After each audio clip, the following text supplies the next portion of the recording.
Olá pessoal, vamos dar continuidade às nossas aulas sobre a formação vegetal. Na aula de hoje nós vamos trabalhar sobre biomas. Já vimos domínios, já vimos classificação da vegetação e hoje vamos trabalhar biomas.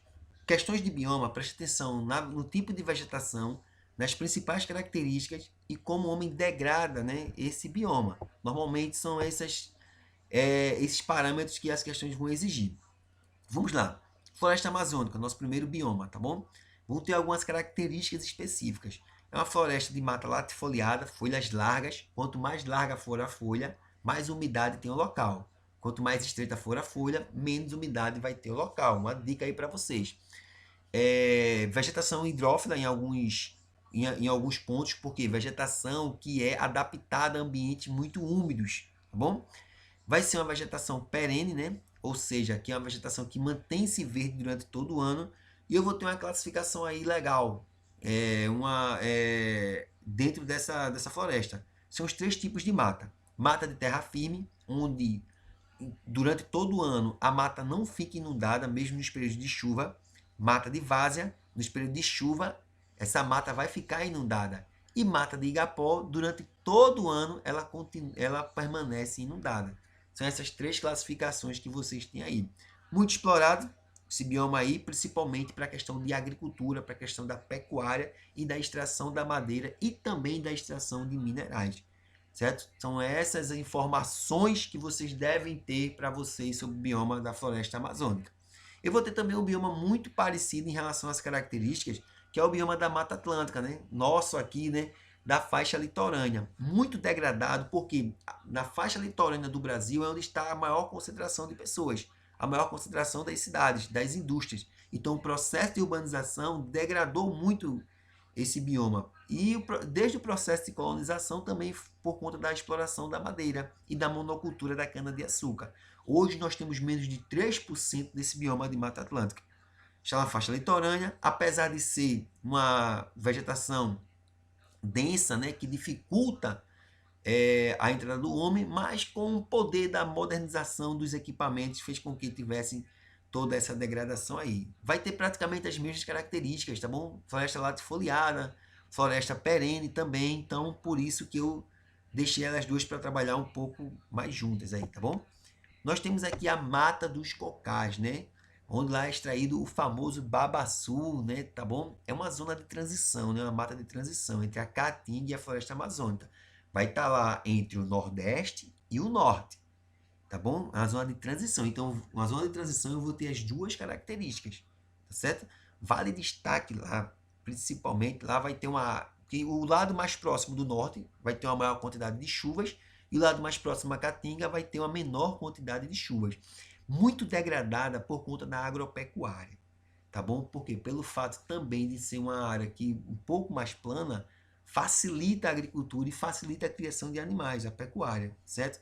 E a extração do babaçu, apesar de ser, já que eu falei para você, extração, está extraindo, né? As pessoas colhem o que a natureza está dando ali. Hoje, muitas indústrias estão degradando para poder plantar, praticar a agricultura do babaçu. Isso está degradando bastante, né? É um bioma aí que tem que ter um certo cuidado, porque muitas pessoas dependem da extração do babaçu, certo? Vamos partir aqui agora para os biomas um pouco mais complicados de entender, né? Mas nada que vocês não peguem. Vou ter aí a mata de araucária, né? As coníferas, os pinheiros, tá bom? Vou ter ali os pinheiros, né? Os matas dos pinhais, mas se liga aí, mata de araucária, né? Uma floresta aciculifoliada, né? Como se fossem agulhas, as folhas, tá bom? Agulhas ou em formato de flechas. É aciculifoliada, né? Por quê? Para poder se proteger nos períodos mais frios, quando baixa a umidade, tá certo? Um bioma que ele sofre bastante por conta da extração, principalmente da madeira, já que os pinheiros têm uns caules muito retos que são muito utilizados por madeireiras, certo?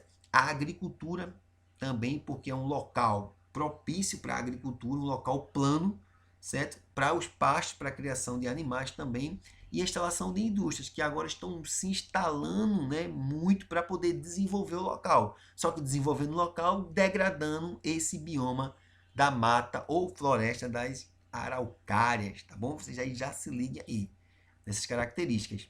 Eu vou ter aqui a caatinga, né? De clima semiárido, lembrando, semiárido, por quê, Rafael? Porque no Brasil não existe deserto, então é semiárido. Existe o processo de desertificação natural ou intensificado pelo homem, né? Que é a degradação ambiental. Eu vou ter aí, diferente da Mata Atlântica, diferente da Floresta Amazônica, eu vou ter aí rios intermitentes. Eu tenho rios perenes e rios intermitentes. Rios perenes, durante todo o ano, mantêm o curso normal. Eles não secam. Rios intermitentes, nos períodos mais secos, eles vão secar, certo? Por completo em alguns trechos, ou muitas vezes o rio todo, tá bom? Vegetação xerófita, vegetação adaptada a ambientes de climas secos, beleza? Eu vou ter aí a exploração predatória da vegetação, apesar de vocês assim imaginar que é tudo seco, não tem vegetação, tem sim, tá bom? E é muito degradado, principalmente, né, no que se fala sobre a concentração de terras. Poucas pessoas detêm o poder das terras da Caatinga, então faz com que aí tenha uma degradação ainda maior. E o que dificulta também o desenvolvimento do bioma, além da degradação humana, é a dificuldade do acesso à água, já que tem uma escassez de água muito grande e o homem intensifica isso, degradando ainda mais o meio ambiente, tá bom? Tranquilo aí, gente? Eu vou ter aqui também o cerrado, né? O cerrado eu vou ter aí duas características legais no cerrado. O cerrado, arbustos e graminhas, né? Como vocês podem ver que eu coloquei para vocês aí, tá bom? Clima tropical, é o clima tropical de origem, tá certo? Eu vou ter duas estações bem definidas, tá bom? Verão e o inverno, show de bola. O cerrado, não imagine que tá nessa foto aí, que é uma seca total, não. Muitos rios brasileiros são abastecidos por muitas águas do cerrado. A exemplo, o Rio Amazonas, a exemplo, o Rio São Francisco, certo? Não são só as nascentes, tá bom? Mas são abastecidos por muitas águas. Por isso que dizem muito berço das águas do Brasil. Tem muita água lá, mas claro, quando você vê dessa maneira aí, é a chamada famosa nossa savana brasileira, tá bom? Característica de savana. Muito degradada por conta da pecuária e da produção agrícola. Uma área plana, uma área propícia para a agropecuária, tá bom? Por isso sofre bastante em relação a isso, tá certo? Mas aí são as características do cerrado. Vamos focar aí nessa questão de são arbustos e graminhas, tá bom? Show de bola? Eu vou ter aqui para vocês também essa minha partezinha aqui dos campos, né? Ou os pampas, tá bom? Eu vou ter como característica coxilhas e vegetação de pradarias, tá bom? Coxilhas são o seguinte, gente. Coxilhas são relevos, né, parecidos com planície, mas são bem mais baixas do que as planícies. Como vocês podem ver, aí um relevo um pouco mais ondulado, né?